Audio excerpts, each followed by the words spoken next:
23/4/1943. María Valtorta, Italia.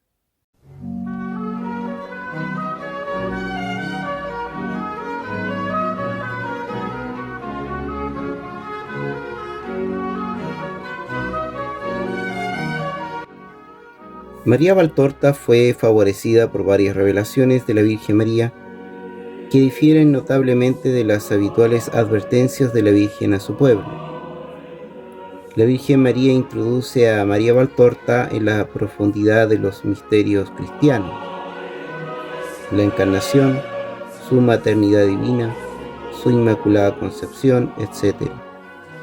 Su confesor, el padre Migliorini, le pidió escribir estas revelaciones. Era hija única y trabajó de enfermera en los hospitales durante la Segunda Guerra Mundial. Cuando su papá falleció, enfermó de gravedad y fue obligada a guardar cama.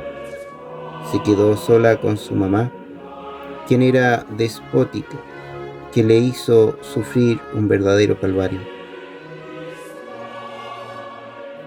Ponemos a continuación algunos extractos de los dictados de la Virgen María a Valtorta.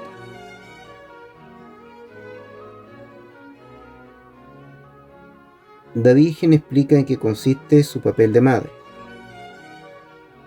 Yo soy la Virgen de la espera. Desde la más tierna edad he esperado al esperado de la gente.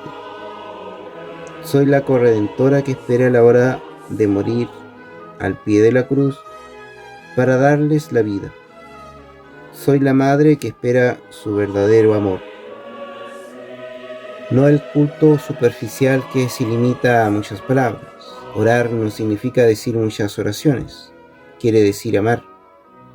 Quiere decir hablar al propio corazón. Yo soy la silenciosa, la nueva Eva, y les enseño el silencio. Con el hablar entró en Eva la seducción. Con mi callar entró en el mundo la redención. Aprendan de mí la virtud del silencio, porque en el silencio interior el corazón puede hablar a Dios y Dios al corazón. Mi silencio no era el silencio inerte de un alma muerta, al contrario, era un obrar lleno de vida en lo espiritual. Cuando mi niño estuvo en mis brazos, yo por él no sabía hablar porque no era más que un pequeñito que solo sabía balbucear. Mi hijo, oh Dios, la palabra del Padre, habiéndose por amor reducido a un ser, un bebé que emite berguidos con voz de corderito, he pronunciado por él la ofrenda al Padre, el primer Padre nuestro. Lo he dicho en la fría gruta de Belén, manteniendo alzado entre los brazos a mi Cordero venido al mundo para ser matado y para dar vida a los muertos en el alma. El hágase su voluntad, lo he dicho yo, llorando la primera. Y sabes qué significa para la madre decir al Eterno que se haga tu voluntad cuando se sabe que el Hijo está destinado a la cruz. Quiero hablarte de mi niño, tal como era cuando nada podría haber hecho sin su madre.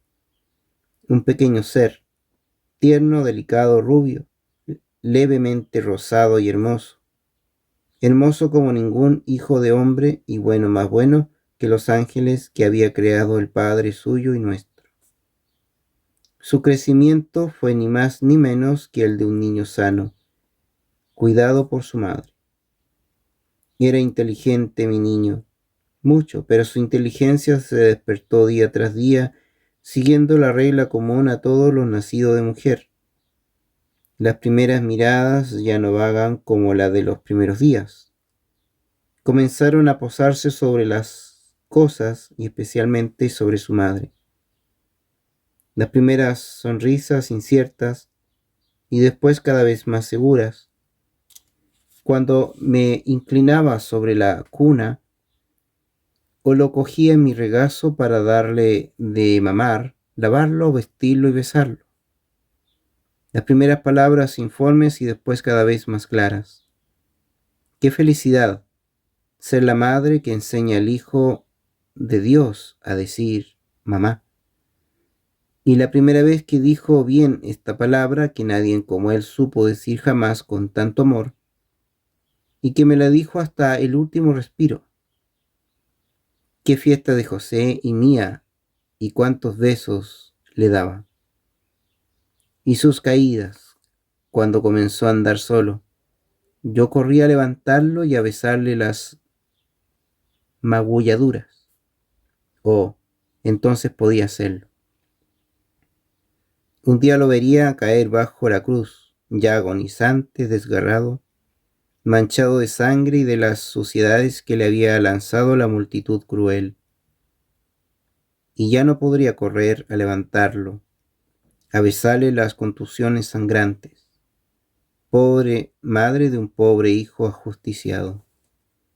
Y sus primeras atenciones, una florecilla cogida en el huertecito o por el camino, y que me traía un banquito arrastrado hasta mis pies para que estuviera más cómoda el recoger un objeto que se me había caído. Y su sonrisa. ¿Quién ha visto la sonrisa de mi hijo? Ha visto el paraíso en la tierra. Una sonrisa serena mientras fue niño. Una sonrisa cada vez más pensativa hasta hacerse melancólica conforme se hacía adulto. Pero siempre sonrisa. Para todos. Y fue una de las razones de su atractivo divino por el que la muchedumbre le seguían encantadas. Y fue un misterio inexplicable comprender por qué Judas y los judíos pudieron, después de haberle oído hablar, llegar a traicionarlo y matarlo. Su inteligencia, cada vez más abierta hasta alcanzar lo perfecto, me imponía admiración y respeto, pero estaba tan templada con la bondad que jamás humilló a nadie. Dulce hijo mío, que fuiste dulce con todos, especialmente con tu madre.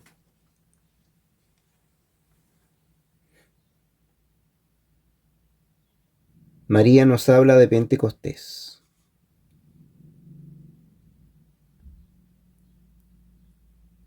Cuando el Espíritu del Señor descendió para investir con su potencia a los 12 reunidos en el cenáculo, se infundió también sobre mí. Pero si para todos fue un conocimiento que les hizo conocedores de la tercera persona y de sus dones divinos, para mí no fue más que un vivo reencuentro. Para todos fue llama, para mí fue beso. Él, el eterno Paráclito, era ya mi esposo desde hacía 34 años, y su fuego me había poseído y penetrado en modo tal de hacer de mi candor un cuerpo de madre. Aún después del desposorio divino, él me había dejado colmado de sí, sin poder añadir perfección a la perfección, porque Dios no puede aumentarse a sí mismo, siendo perfectísimo e insuperable en su medida, y habiéndose donado a mí sin límites, para hacer de mi carne de mujer algo tan santo, de poder ser morada para el Hijo que descendía a encarnarse en mí. Pero ahora que la obra de su donación a mí y de la mía a él se había cumplido, y nuestro Hijo había vuelto al cielo, después de haberlo cumplido todo, él volvía para darme su beso de gratitud.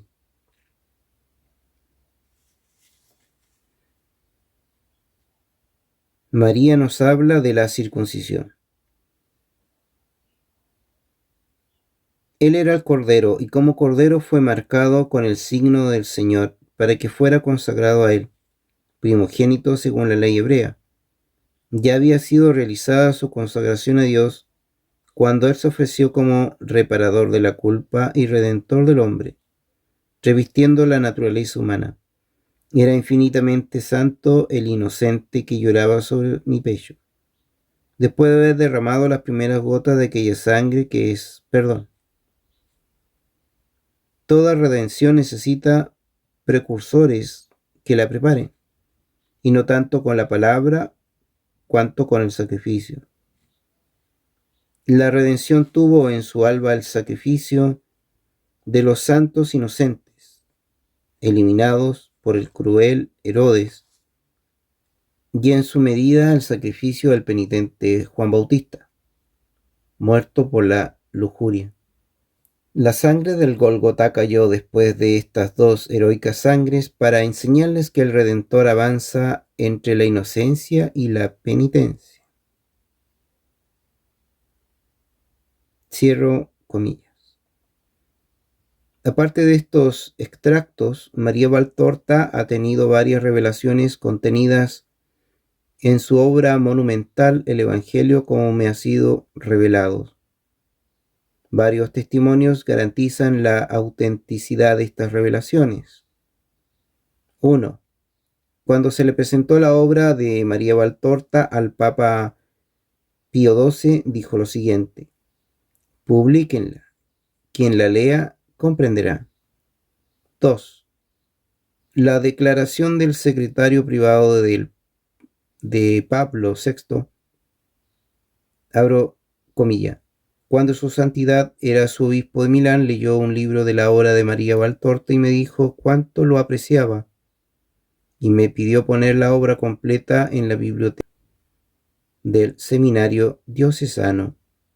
Cierro comillas. 3. El padre Pío apreciaba mucho esta obra. 4. El padre Gabriel Roccini, gran mariólogo del siglo XX, dijo: todo lo que he leído en tantos libros sobre María me parece papel muerto comparado con el relato vivo que presenta María Valtorta.